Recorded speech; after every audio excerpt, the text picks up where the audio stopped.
Believe it or not, we actually do have a trade going down. Do you? Yeah. From Brazil? Maybe.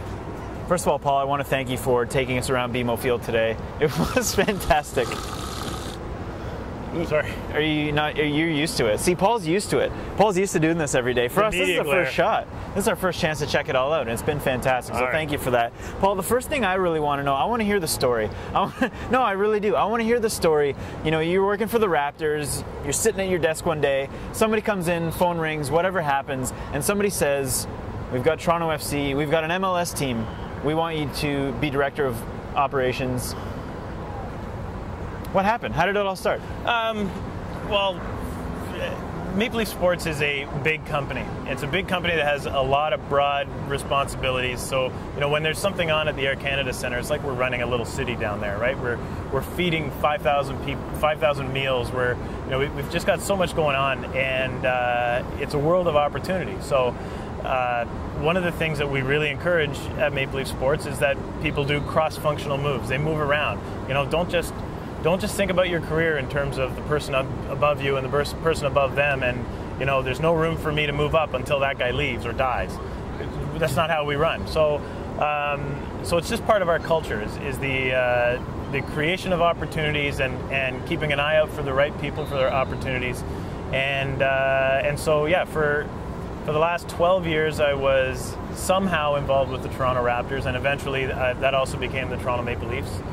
And I got pretty good at my job, and I got hungry for more, and I let my bosses know, and they said, okay, here's what you need to do to become ready. And so I went back and worked a few more years until I checked all those things off, and then I truly was ready. And I became ready at the same time that the city and the company and Major League Soccer all believed that this was the time.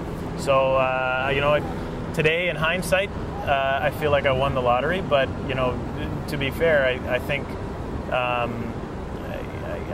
busted my ass in the last 12 months, and I'm quite proud of what we've achieved here. With your help, and with your help, and with the help of everybody that comes out to the games. Why did MLSE decide that they wanted to stick their foot in the water with Major League Soccer? Well, Maple Leaf Sports is a company that's always looking for ways to grow. You know, when the Leafs bought the Raptors, they were just Maple Leaf Gardens and the Toronto Maple Leafs. And since then, they've added the Raptors, Air Canada Centre, 2 TV stations, Maple Leaf Square. There's condos and hotels now. We run General Motors Centre out in Oshawa, Ricoh Coliseum, the Marlies. So we've just been growing, and growing. And that makes it an exciting place to work. And again, a world of opportunities. Some of the opportunities that I had leading up to this were the result of some of my bosses moving on to other jobs that were created. So we're really committed to growth. We're committed to Toronto. You know, when we decided, or when we made the decision to become involved with the stadium as well as the team, this location was a deal breaker. We didn't want to be involved in something that was not going to be part of the fabric of the city. So we said, if we're going to become involved in this stadium, it has to be at CNE. So not that York University idea, not even Varsity Stadium kind of thing? Varsity was dead way before. I think we would have been happy at Varsity, but obviously the U of T made that decision. Okay. Now, a big thing for you in starting up the team and getting involved with the fans was obviously through the message boards, through Big Soccer, through Red Patch Boys, through U-Sector, and the various other sort of internet message boards. Why did you feel that was important leading up to the creation of the team, and what sort of impact do you think that that's had for the actual team to have a presence on those boards to connect with the fans? And how has that helped out with you guys, and what have you learned from it? Well, the main thing I've learned is that, we have 14,000 season ticket holders, and when I walk around this building, I feel like I know all of them. And that's, you can get your arms around that number. It feels like a huge number. I never felt that in control when I was with the Raptors and the Leafs. But here I really feel like, that this is a nice, small, tight-knit community of people who just want to come out and have a good time every weekend. And I think part of why I feel that way is because of the connection that I have with a lot of our fans, not just the ones who are posting and carrying on a dialogue with us, but I know that there's hundreds or maybe thousands more who are just reading those things, and it's a great way for us to connect to our fans. Okay, now tell me this, favorite moment of this year. There's been so many amazing things that have happened at BMO Field, with the opening day, with the Chicago win and the first goal. For you, what has been the pinnacle for you at this point? What's been the best thing so far? I think it's probably after the first game. I sort of stood in section 123 and the building was just emptying out, and I just breathed a huge, massive sigh of relief, and then I sort of looked up and realized I was like, I was bawling like a freaking baby, and I'm looking around. Oh, there's nothing wrong here. But no, I definitely had a proud father kind of moment at that time, and it was for such a huge number of reasons. We knew the place would be full. We knew that the south corner would be rocking, but I feel like the south corner was, what actually showed up was probably 10 times more than what I expected. And it was the atmosphere that made it work for everybody else who came, right? Their first impression was that game as well. And, so kudos to the supporters, and frankly, kudos for us for having a good relationship with the supporters leading up to it. Because I really think that was a key moment in our history. Obviously, the seat cushions is a moment I don't think any of us will ever forget, and it's like what an amazing moment, eh? Just that sort of that just sort of everyone. It was almost like everyone had it in their book. They were ready to go. And you know what? There's probably 1 million people in Southern Ontario right now telling their friends that they were here, but really it was only the 20,000 of us. It's like the police concerts when the police played at the gasworks in like 1981 or something, and 200 people showed up. But you walk around the city, there's 100,000 people that claim they were there. Now, there's 5 home games left here, unfortunately, before the end of the season. Now, what can we look forward to for the rest of the season? What are you looking forward to? Massive price increase. Awesome. Marginal, but massive. We are, from an administrative point of view, we're going out with renewals. We're going to ask for people, I don't know when this is going to air, this might be a scoop, we're going to ask for people to just raise their hand and say, I'm in for next year. You don't have to pay yet. 20% is what we're asking for. And so that's one big thing, is we want to get renewals done, because that kicks off a chain of events. That chain of events would be relocation. So we're gonna earmark an area of the building that is going to be where, there's going to be a list of expectations on how people behave. So that now, are we talking supporters, or are we talking more of a family section? Yeah, I don't want to say family because it's not just families. Yeah. But there will be a well-behaved section, put it that way. We're thinking of calling it the red zone or something like that. And what that will effectively do is say that it's okay to be a fan everywhere else. It will always be a struggle to find the right balance between standing, singing, and chanting everywhere in the building, or people who just want to pay their money and sit and enjoy the game. But how much of a conflict is that for you guys? Is there not I don't want to say negative vibe, but do you get a lot of feedback and response from people who don't want to stand up, who want to sit, who want to watch the game? Yeah, it's all manner of things, right? We had a guy that really hates the flag coming over his head because it's at the beginning of the game. Hates it. Yeah. And is willing to walk over it. We've got other people who got no problem with the chanting, but they've got a problem with the language because they're bringing their 6-year-old. We've got others who have no problem with the language because they're bringing their 6-year-old, but that's different. We've got people who are concerned about the drunkenness. We've got all kinds of different complaints, and all of them are in their own way legit. And so we got to figure out how to manage those two things. We don't want to stop anybody from having fun, but we want people to be able to feel comfortable and safe when they come down here. So right now I'm envisioning that we're going to sort of have 3 categories. If you've all seen the map that we have, and at the bottom there it's yellow and it says supporters. I'd like us to earmark another couple of small areas for supporters, have another area for this red zone, and then another area which is everybody else. And everybody else is sort of those people on the fence. Stand when it gets exciting. Cheer your lungs out at appropriate times, but also sit down during the normal course of play. So hopefully if we lay out that kind of environment, people can find their way to the place that's most appropriate for them. Okay, now looking forward to next year, obviously the number one question that everybody wants to know is Toronto FC looking for a designated player at some point in the future? Absolutely. We probably talk about it twice a day. When you look at the reasons for bringing in a designated player, so all you fans out there, stay with me on this. In another city that is not sold out, there's two reasons to bring in a designated player: sell more tickets and make your team better.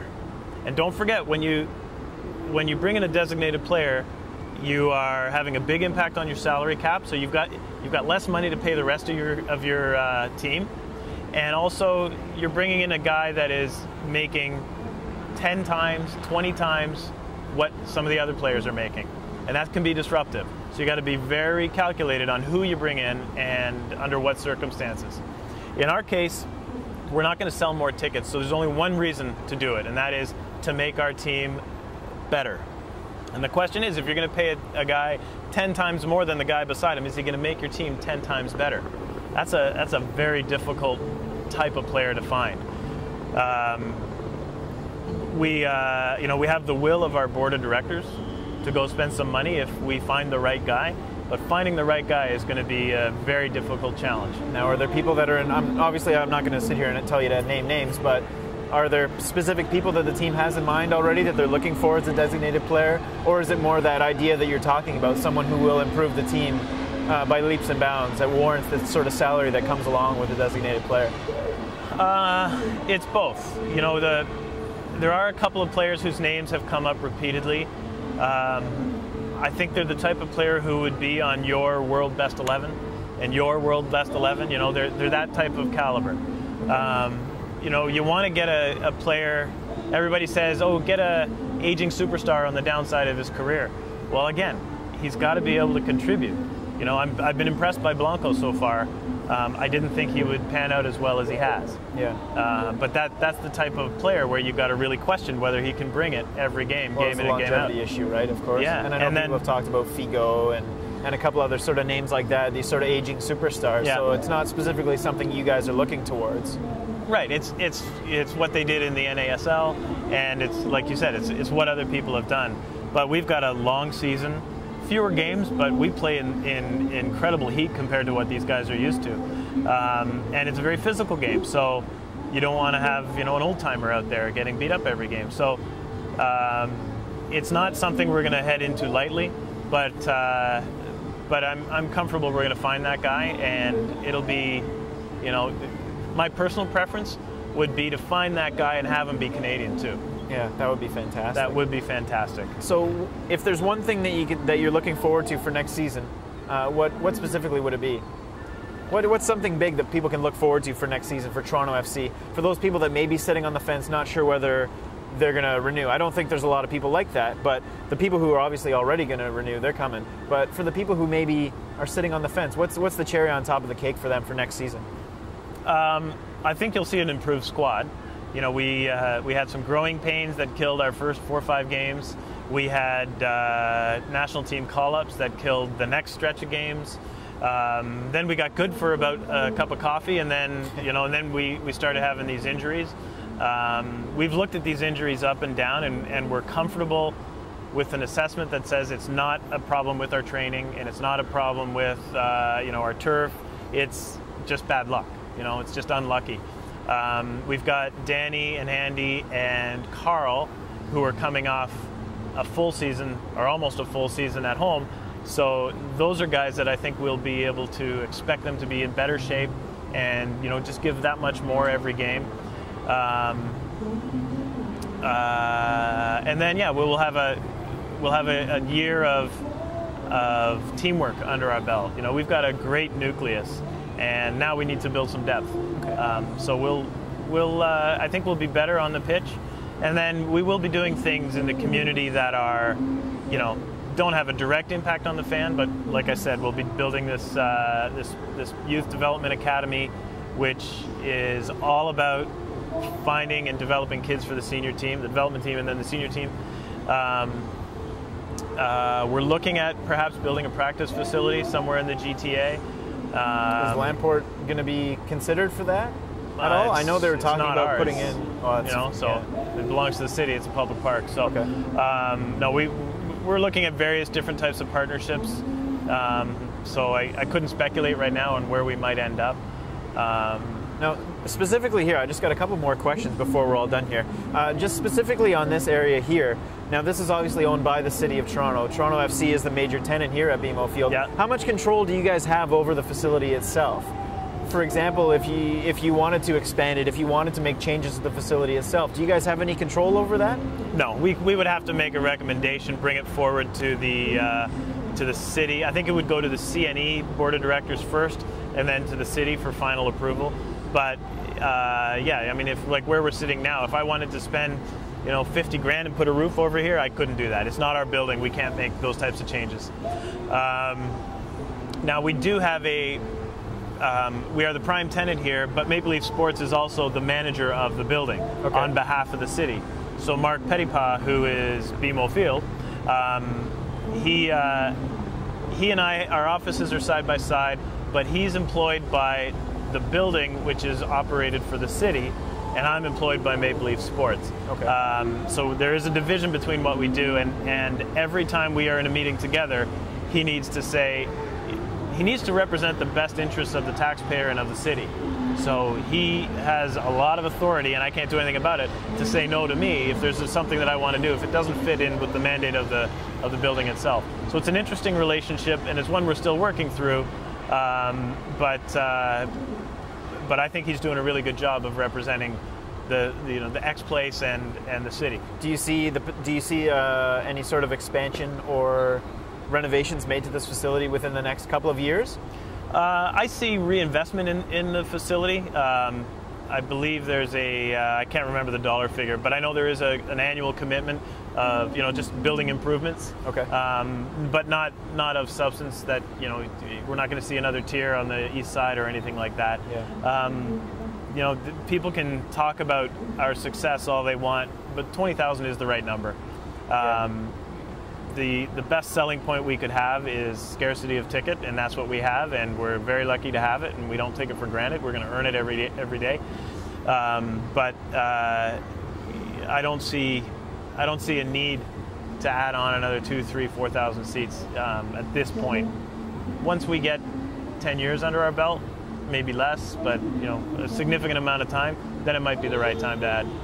Last quick question I just want to ask you, though. We're 6 points out of the playoff spot. We are still struggling with a little bit of injuries. What is the vibe in the team as far as playoffs are looking? Are we going to get in there? What's the story? You know what? One of the things that Mo has done a great job of is attracting and signing players who have real character. And so our guys in our locker room are not hanging their heads low at all. The only time they hang their heads low is for about 5 minutes after a loss. Where they get it out of their system, and then it's immediately looking forward to the next. They're a bunch of guys who enjoy being together and working together, and when they're clicking, you see it on the field. You can see that they know where each other's going to be. But the trick has been finding that, game in and game out. You don't always see it. But to answer your question, the playoffs are absolutely still in our sights, and as Mo likes to say, once you're in the playoffs, it's a completely level playing field, and it starts again. So there's no sentiment like squeak into the playoffs and then get eliminated in the first round. Not at all. If you make it to the playoffs, then you have a 1 in 8 chance of making it to the final, or 4 chance of making it to the final. That's it. Excellent. All right, Paul. Well, cheers. Thanks very much. All right. For being on the show. Paul Byrne, Director of Business Operations for See you, Red Patch people. BMO Field. Bye-bye.